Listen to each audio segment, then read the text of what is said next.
Hello guys, সবাইকে নমস্কার।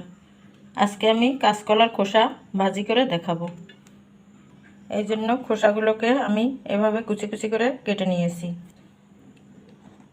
এখন একটু হলুদের গুঁড়া আর লবণ মাখিয়ে নেব, যাতে করে কষটা দূর হয়ে যায়।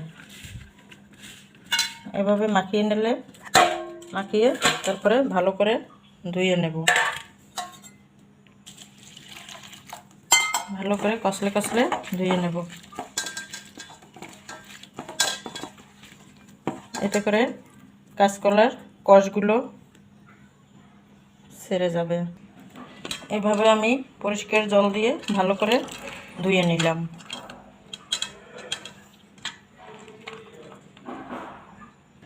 কাঁচকলার খোসাটা ভাজি করার জন্য চুলাতে বসিয়ে দিলাম একটা প্যানে দিয়ে দিলাম সাদা তেল।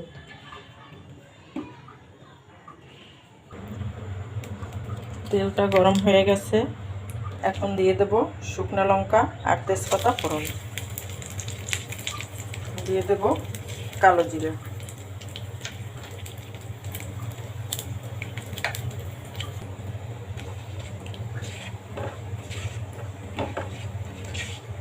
শুকনো লঙ্কা ভাজি হয়ে গেছে, এখন দিয়ে দেব পেঁয়াজ কুচি,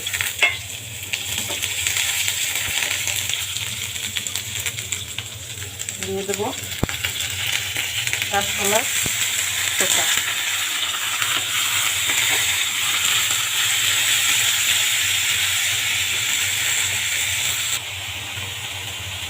দিয়ে দেব হলুদ গুঁড়া, লবণ স্বাদ মতো। এখন নেড়ে চেড়ে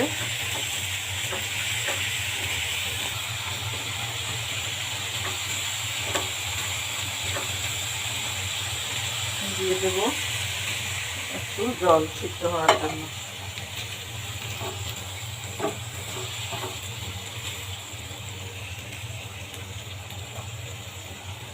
তারপরে ঢাকনা দিয়ে ঢেকে রাখবো 5-6 মিনিট।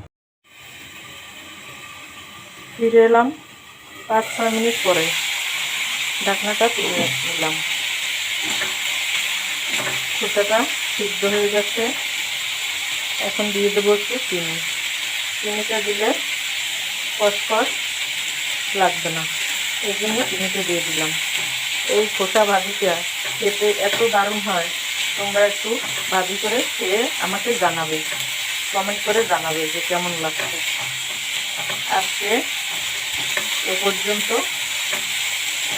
দেখা হবে পরের ভিডিওতে।